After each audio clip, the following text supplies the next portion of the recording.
If you could just, again, kind of tell us generally what your service, your organization provides and who your clientele are, and then talk generally about your experiences with this whole concept of establishing outcomes and then collecting information and reporting that, and just some of the challenges you've had and, how you've addressed those. And as I mentioned in I emailed everyone before, if each of you takes maybe 5 to 7 minutes, and then what we'll do is we'll move into the small group discussion where I'm going to ask everyone to effectively answer these same questions, but in a small group discussion. So let me stop sharing. And I guess, Brittany, if you want to go ahead and we'll go in that order. And you can go ahead and introduce yourself as well, to everyone here in attendance. Hello, everyone. My name is Brittany Seaway, and I'm the Executive Director of the College Factory. And I have been with the organization for 2 months, so I'm very, very new. I'm the first Executive Director with the organization, so we are growing. And we are based in Athens, Georgia, for those of you that have not heard of us. And we are dedicated to helping first-generation and underserved students achieve their post-secondary educational goals. And we were founded in 2014 by Dr. Lawrence Harris. And the need that we seek to fill is very simple. We recognize that many well-qualified students are discouraged from pursuing higher education by avoidable barriers such as a lack of information regarding the admissions process and limited understanding of the availability and access to financial aid assistance. So although post-secondary education is essential to economic security, many students here in Athens do not have the support necessary to chart a path to success after graduation. And so that is the mission that we wish to address those critical needs. So we have 3 programs, and I won't go too far in depth just because of time, but we have our Go Succeed program, and that is where we pair high school students with Go Succeed coaches, and those coaches work with students with completing the college application, with helping them navigate where their interests are, so they can determine, if they would like to go to four-year college, trade school, or vocational school. And we also have coaches that, kind of guide them through the financial aid process. The next program that we have is our ACT and SAT test prep. And with that, we, kind of have like this blitz session, and we invite students, currently it's all virtual, to engage with SAT, ACT instructors who help students with some of the core areas, which include math, reading, science, and test-taking strategies. And those split sessions take place a month prior to the SAT, ACT exam. And then the final thing that we provide is we provide community workshops. Generally prior to COVID, these workshops took place in the library or other free spaces, but right now they're all virtual. These workshops are geared towards helping parents understand the financial aid process as well, helping students determine budgeting and finding out what opportunities are available once they get into college to receive different types of support. So those are our 3 main programs. And as far as the way that we evaluate the success of these programs, that is something that I'm very new to, and we are still looking to improve our evaluation efforts, which is why I'm so excited to be here today. But currently what we do is we look at how many students we serve. We look at how many students and families attend our community workshops. We look at how many students register for the SAT, ACT exam. We look at how many students applied for college scholarships and how many students were awarded scholarships. We look at how many students completed their college applications. and how many students enrolled in college. And we look at, all these different things that help us determine if, we are, fulfilling our ultimate goal, which is to help students achieve their post-secondary goals. And so that is a little bit about the College Factory and my role. And I will say that we are always looking to improve. One of the main things that we are focused on is program improvement, which includes evaluations. One thing that we'd like to incorporate is to have student focus groups. So that's come up as a potential idea. Not quite sure how we can make it happen. So I'm looking forward to the next latter half of the conversation, just to get people's ideas with, I think one of the most important things is having the students involved, as far as, having student ambassadors, students, letting us know, are we helping them? And if so, like, how can we help them, more? So thank you for this opportunity to speak, and I will turn it over back to Tony. Okay, thank you, Brittany. And thank you again for doing this after being there for a relatively short time. I know you've got a lot of experience in other locations, so in the small group discussion, feel free to bring that in as well. And we can look forward for comments of other folks to troubleshoot how best to do some focus groups and collect that data. So thank you. Alexandria, I think we'll move to you next, if that's okay. Yes, okay. My name is Alexandria Maddox, and I am an employee at East Athens Development Corporation. I am the program compliance analyst. And so I've been at EADC for, at this point, about over a year now.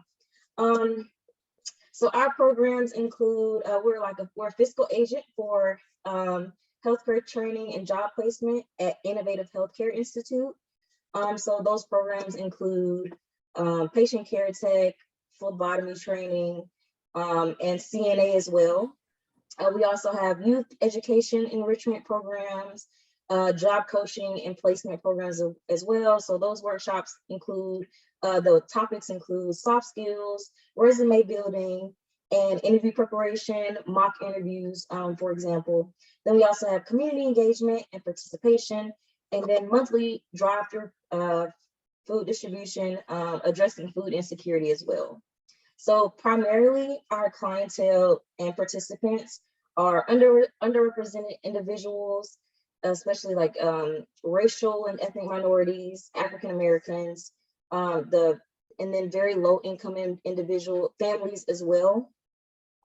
So in regards to our programs, our main source of programming is government funding. So it's like Dr. Mallon was speaking of earlier, like CDBG funding, and that would be like monthly reports. And so one of the things that we've noticed is that it's important, and that we also learned from being in meetings with the people on the panels for the grants, is establishing like great relationships with government officials and leaders.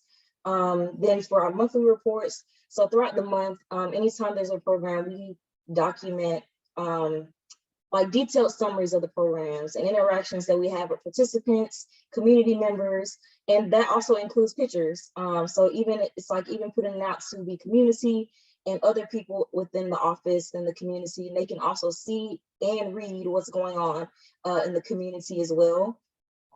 And then that's also helpful with writing the reports at the end of the month. Like he was saying, like monthly reports are due for CDBG. So you can go back and look at your summaries that you've been doing, and it's very helpful. And then also throughout the office, anytime we finish a report, we print it out. We have an entire binder. It's labeled. We print out our monthly reports, grant outlines, the contracts.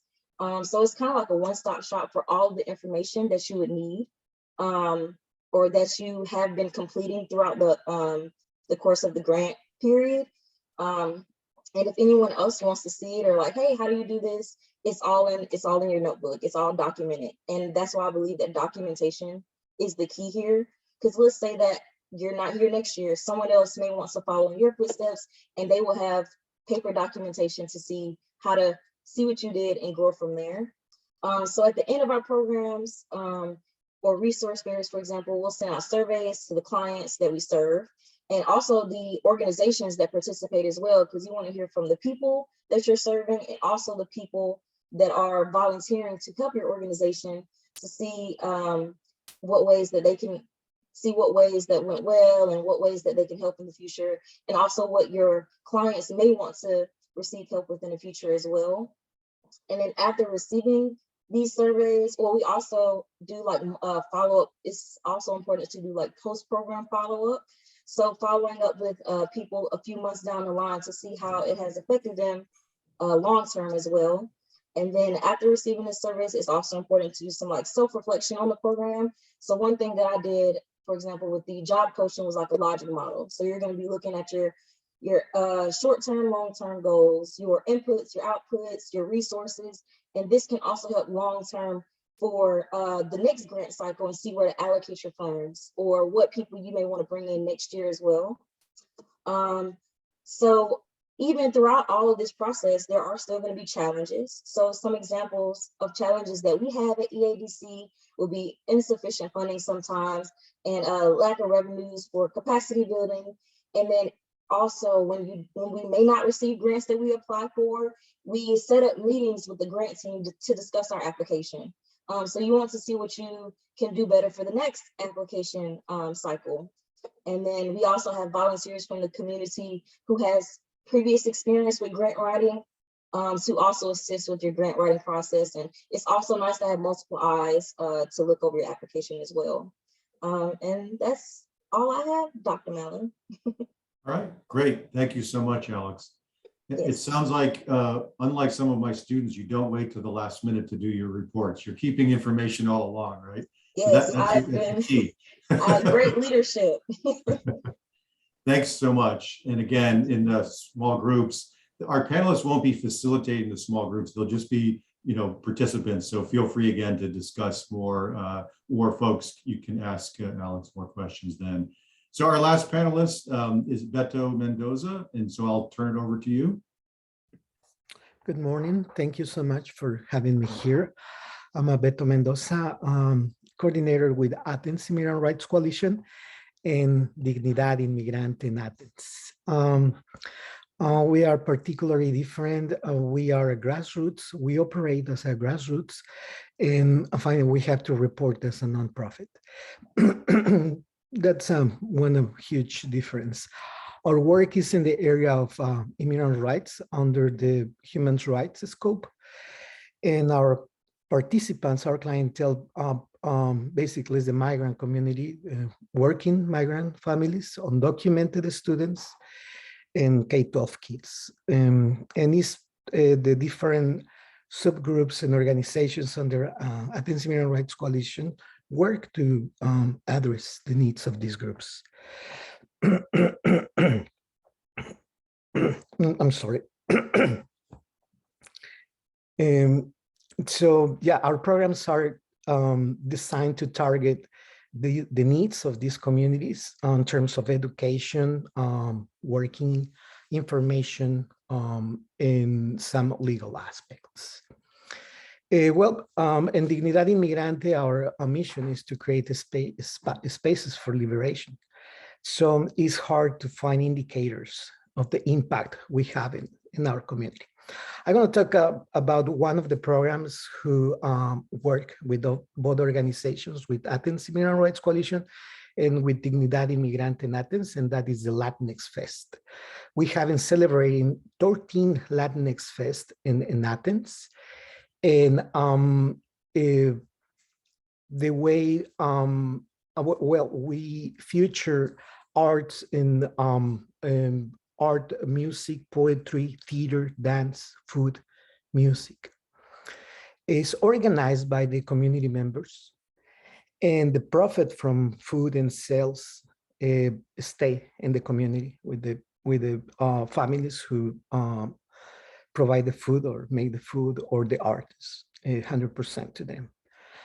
It's open to the public. And so our measures, the outcomes We have, two different ones. One is we try to measure our big outcome for the migrant community is for them to find a space to celebrate their culture. Our goal is for them, for our community, is they find a place where they see reflected themselves, their food, where they speak their language, when they see a person on the stage singing in a song in their language and reflects and dress in a way they find culturally close to them, to their hearts. And for the non-migrant community, to learn about the Latinx community, the way we measure those outcomes is basically in the number of participant vendors, volunteers, performers, how many people attend these participants. And I can share with you in some of these numbers. Just want to go over the 2019, which was the biggest, the last festival we have in the streets, and we have about 2,000 participants in the streets, and we have 60 informational tables, 26 acts, performance, 101 participants, and 24 volunteers. And that was only the volunteers working that day in the field, not counting the organizers. Because I heard Dr. Mallon say that we have to count those too. So one of the biggest challenge, or what's the challenge we face, is because we are a grassroots organization. Is like I mentioned, it's hard to measure the advance on human rights and the impact our work have in our communities. I will say that the Latinx Fest, one of the biggest challenge we face is the anti-intellectualism in our society, because the public don't see the value on culture. They see it only as entertainment and something to have fun. No, they don't see a heritage of entire continent, basically, or historical forms of expression acknowledged. So for us, create reports or measure outcomes or mention these sometimes for the donors, even if the people appreciate that, the donors wants to see numbers.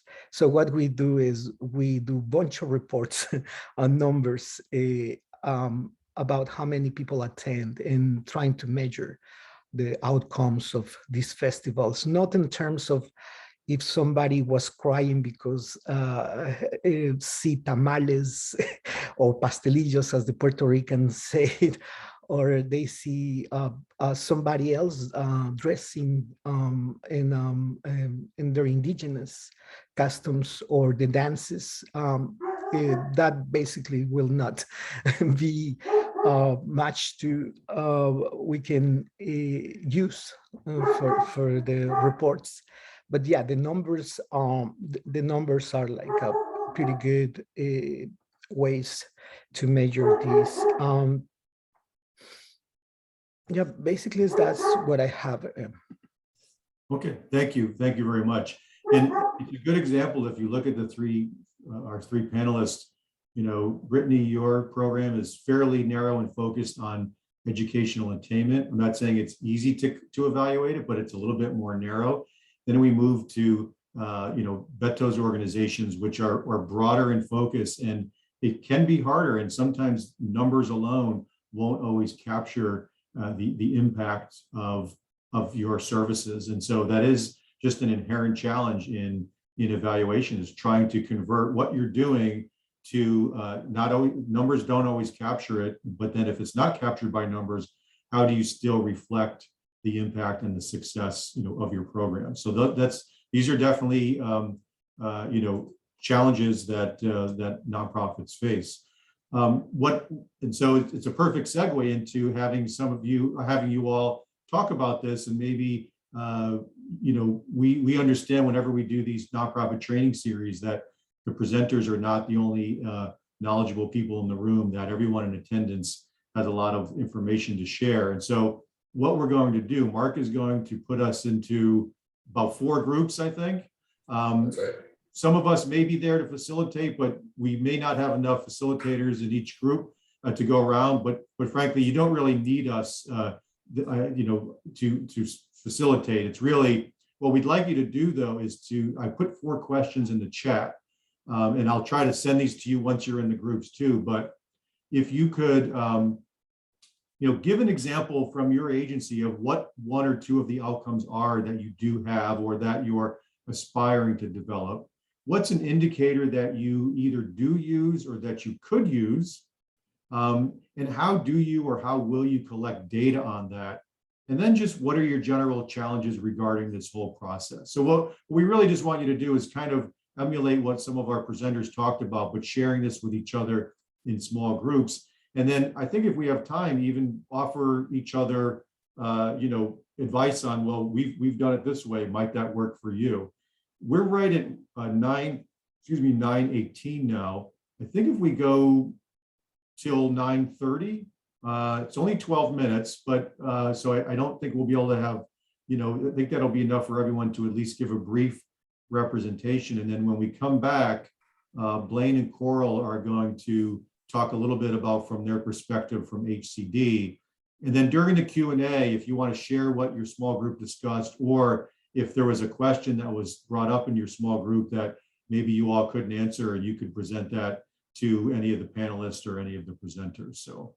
So before we move you into the small groups, because this is going to be, we're all used to this now. It's kind of like Star Trek, where you're, beaming up to a different place. So there's going to be a few seconds where we're in transition here. Does anyone have a question or comment before we break into the small groups?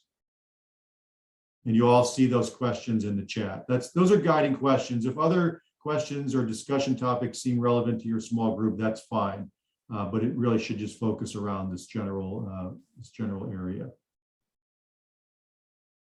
All right, Mark. Okay, all Scotty, right, here we go. please. Meeting up.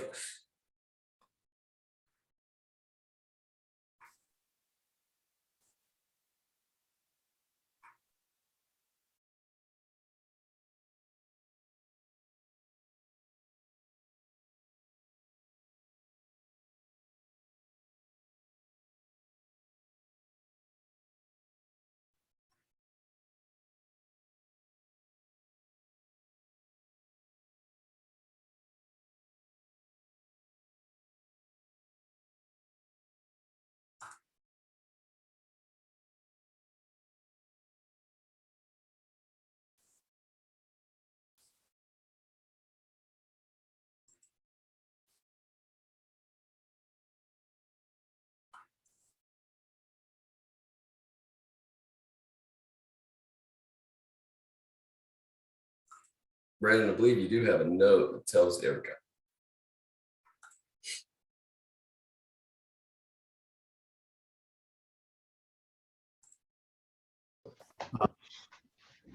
So hopefully, it wasn't too rushed and you were able to share, some of your experiences.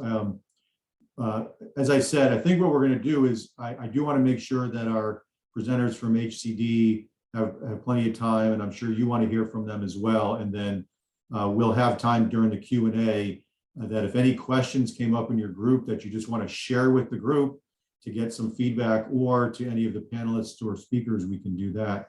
So Blaine and Coral, what I'm going to do is share my screen again. Let me make sure I get on the okay, I'm going to get on the slide and then share the screen, and then you just tell me when to advance. And can you all see it says, let's hear from the grant specialist? Okay, great. All right, thank you, Tony. Hi, everyone. Coral and I are the grant specialists at HCD. We started last March with a purpose to work with nonprofits, mostly to build capacity, but also to provide kind of consistent support and consistent communication. Our main duties so far, we've monitored funds and contracts. We've reviewed and rated applications for various RFPs we've issued, and we have provided technical assistance and support to many of you on the call, but to nonprofits for grant writing, development of mission and vision, volunteer management, board governance, and pretty much everything in between. We have also designed and will hopefully soon implement a capacity building program for nonprofits. We have not gotten the final word on that quite yet, but we are hoping that comes up in the spring or summer. Mostly what we wanted to say is that we're a resource for you. I'm so glad we were in those breakout rooms. I heard a lot of things that I think we could really help with. So please come see us. Please shoot us an email and say, hey, this is something we've come across that we maybe just need some extra assistance with. We would love to help you. So please shoot us an email. All of our contact information will be at the end because we'd love to hear from you. Thanks, Mallon. So what are we looking for when we're reviewing those applications or proposals and seeing the different performance measures? Like, for example, the CDBG requires performance measures. So the first thing it would be an evidence-based connections between your activities and the stated outcomes. Do those activities contribute to the outcomes that are, in the application? There should be some strong evidence given in the narrative, typically, that your proposed outcomes have been proven to achieve your proposed activities have been proven to achieve the desired outcomes. And this can be done using data specific to your organization. So data you collect yourself year after year, and you're maybe showing these improvements in the results of what you're doing. But you can also do that through citing peer-reviewed studies for the methodology or framework that you're using to structure your program.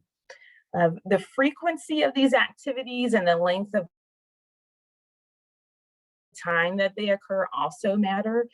For example, maybe a summer reading program is more designed to prevent summer slide rather than increase reading levels. You're just trying to prevent backsliding.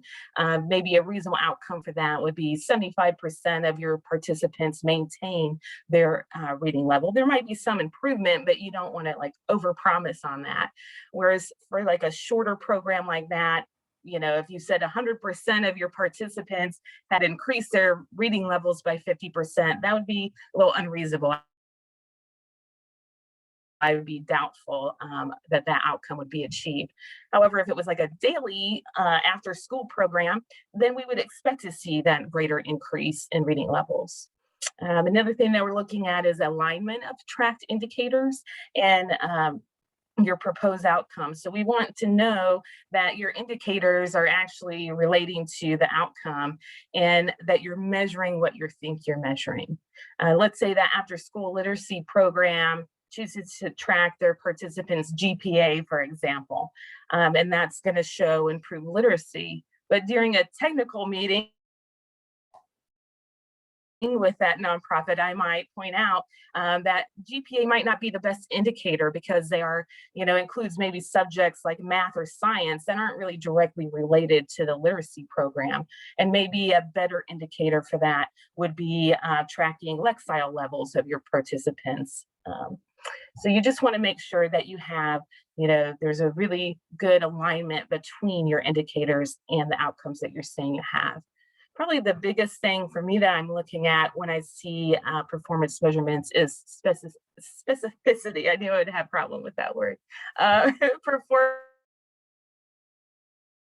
Performance measurements should establish your performance, your program benchmarks. And those should be specific enough that it's clear when your goals have been met. And if they're not met, it should quantify how much your program fell short and what area it fell short in so that you'll be able to adjust your program to meet the goals that you have for it.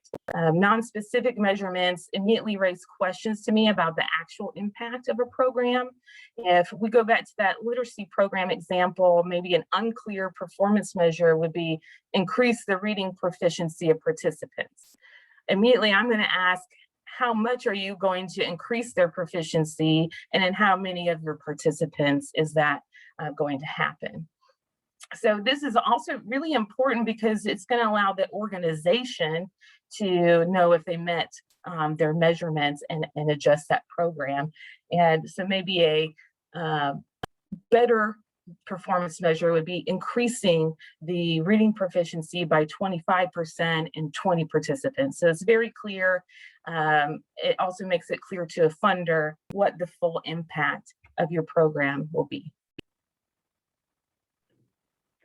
So one way to demonstrate how various program elements then lead to the achievement of program objectives is a logic model. So this is likely a refresher for most of you, but we really thought it was worth mentioning when discussing performance measures. So many of our applications require organizations to submit logic models so we can kind of see the full picture of your program. Usually we'll ask about who's managing the project, what activities you'll be involved in, and then how much of an impact your program will have in the community. So the logic model is a way to show that information on just one single page. And then it should make it clear how you'll reach your outcomes and how you'll measure your impact. So this is an example of a logic model, a template really. We've got inputs, which are resources to operate your program. That can be staff, materials, volunteers. Then we've got activities. Those are all the things you're going to do, how often they'll be done, and then all the steps you'll take to reach your goals. Then we've got outputs. That's typically the quantity or amount of service that you intend to produce. Then we've got outcomes, how your participants will benefit because of your program. And then we've got the impact, and that's kind of the greater impact on the community because of your program. I'm going to give a very, very simple, easy example. So if we have a school youth project, maybe inputs would be something like students, volunteers, backpacks. An activity could be something like gathering supplies for backpacks. An output could be something like number of backpacks you produce. Outcomes could be percentage or number of students in need that receive the backpacks. And then that greater impact could be something like an increase in student success at the whole school because of adequate supplies. So again, that is a very, very simple example. And typically we're looking for more than just one input, activity, that sort of thing. But I wanted to just go over a very simple example to kind of show you what we're looking for. The main objective for logic models is to connect all of these aspects together so we can understand how your project will be successful.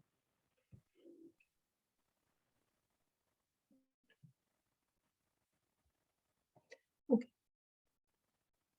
You go on to the next slide, Tony. Yeah. Okay, so here is a very simple logic model. Not all of them are, this simple. You might see some that ask for what assumptions you're making, or they might have a little bit different categories to them. But this is a very plain and simple logic model that we can go through. So going back to Tony's example of the healthcare workforce development program, let's see if we can maybe connect the dots for this type of program. If our outcomes were the number of participants earning a credential, or the participants obtaining employment in a healthcare job, and also the stability aspect, which is, the number of participants that work at least 20 hours a week and get paid at least $15 an hour for doing that. So if we're looking at this, what are some inputs we might need for a program like this? You can unmute or put it in the chat, whichever.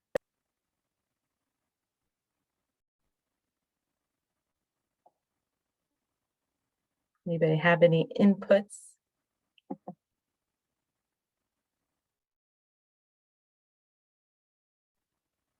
What about maybe we might need some books because people are trying to read, they're trying to learn something new, get a credential in the healthcare field. You might probably need some tutors or teachers. Okay. And how about activities? Does anyone have any activities you think that you would do for this program to ensure that you're meeting the outcomes? This is the interactive phase of the workshop today. Oh, I see something in the chat. Yes, Training. training. Actual training. Yes, training was a good one.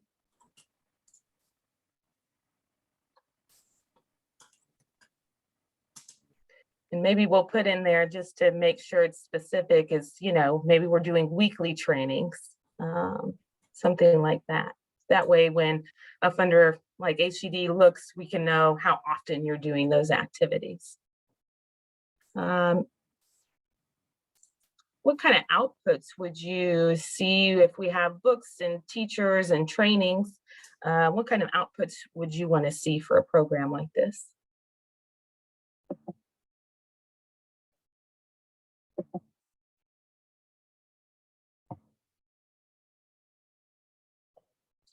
How about maybe, the number of participants that attain? Yeah, there you go, Leslie.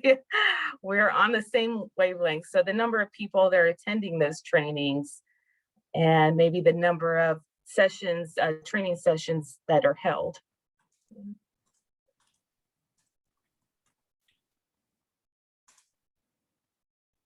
Wonderful. And so then we have our outcomes. So we can kind of look at, through this, that all makes sense to me. If I'm looking at this logic model in an application, I can see how all this very much relates to getting a credential or obtaining employment after you obtain that credential, right? But what is like maybe a bigger impact from a program like this? It could be an impact specific to your participants or an impact that is, specific to your community where you're operating.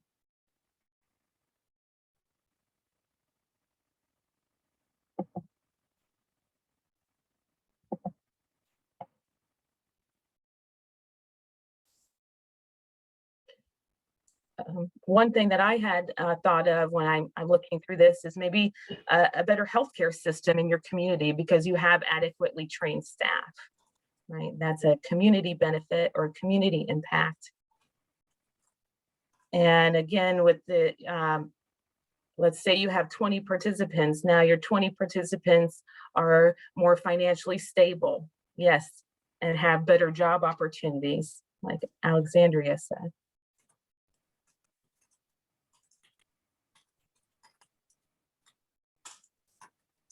Yeah, Brandy said sustainable employment, which is exactly what we wanted to see because that was one of our goals for this program.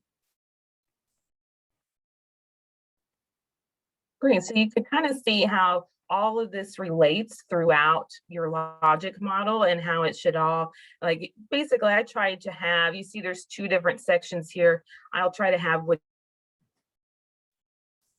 whichever outcome you want, you should have in that same row what is contributing to that outcome, right? So that is very clear to who's ever looking or reviewing this logic model, what is connected to which outcome, which activities or inputs are connected to those outcomes and impact that you're looking for. Does anyone have any questions about this or anything that they would want to add to it?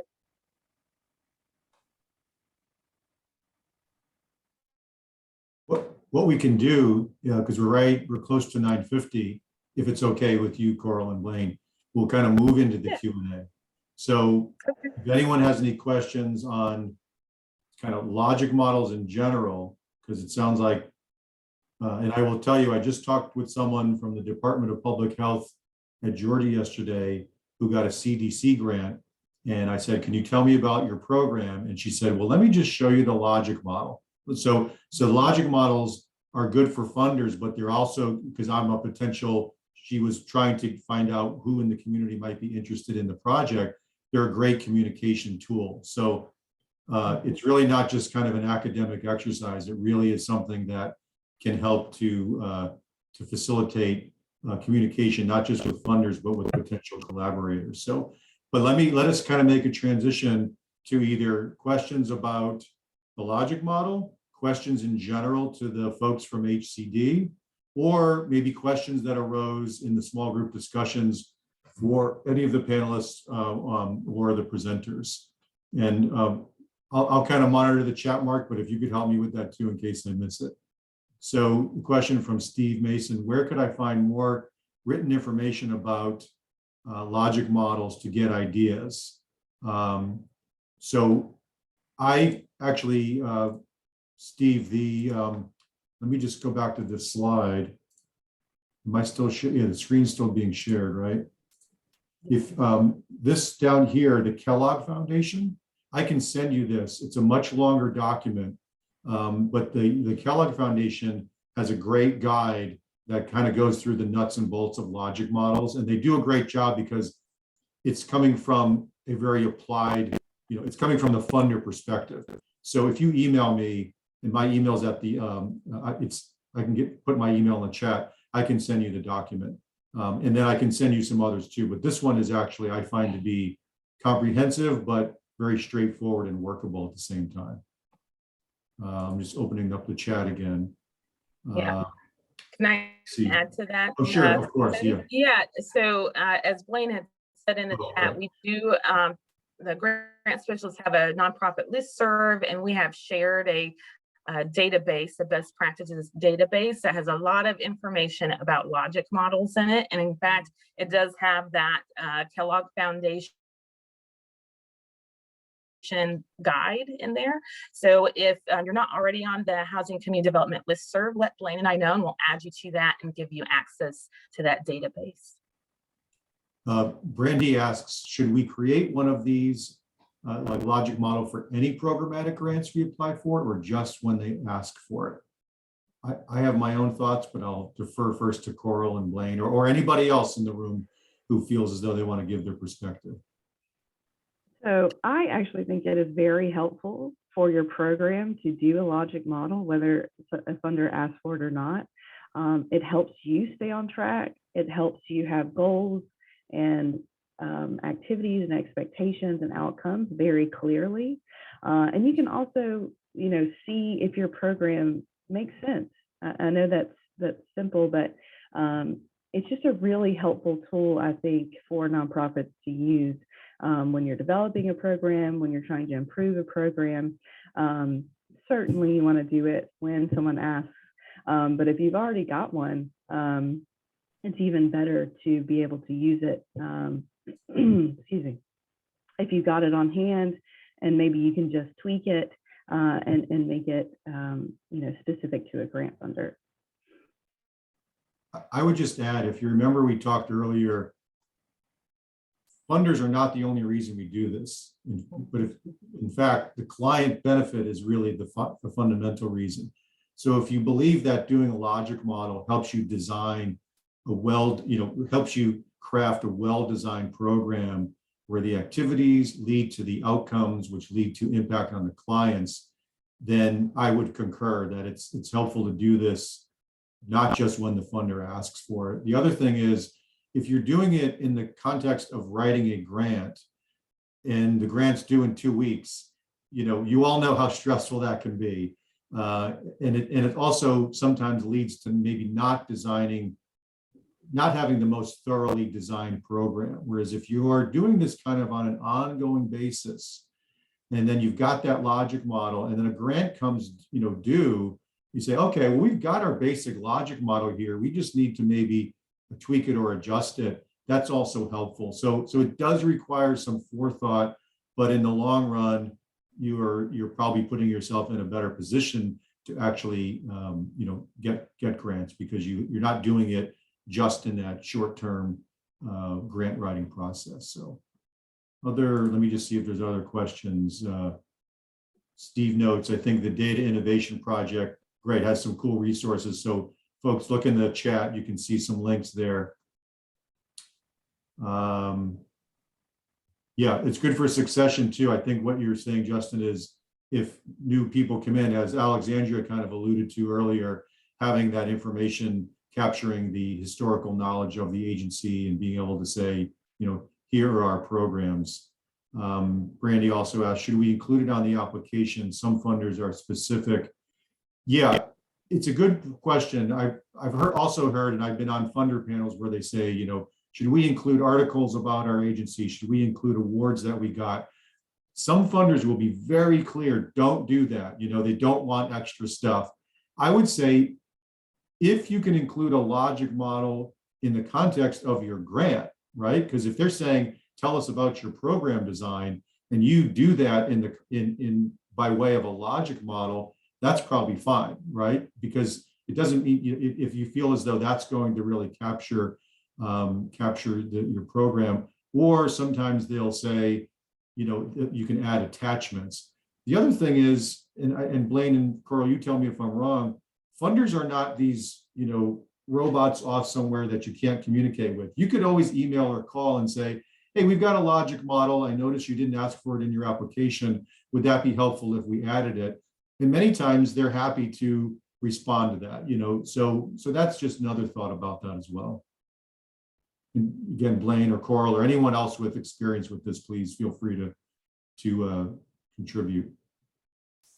I'll chime in on this one, Tony, because of course. from a funder perspective, we do keep a spot for an additional attachment for folks when they're applying to our grants. But we limit it to one intentionally, because I've been sent 20-page long things in that same bucket. So a logic model, great one.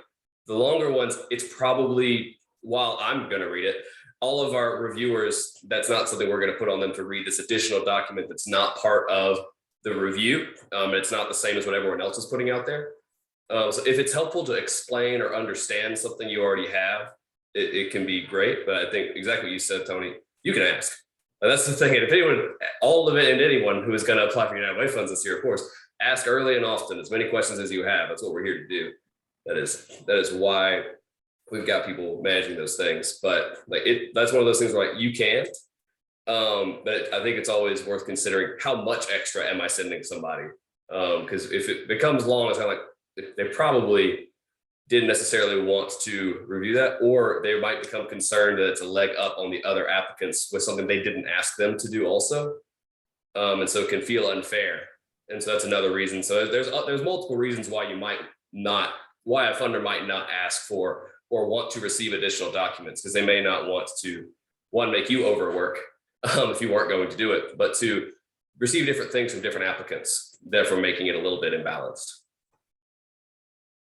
Potentially. Thanks, Mark. Any other questions or anything that came up in the small groups that you want to just share with the wider audience?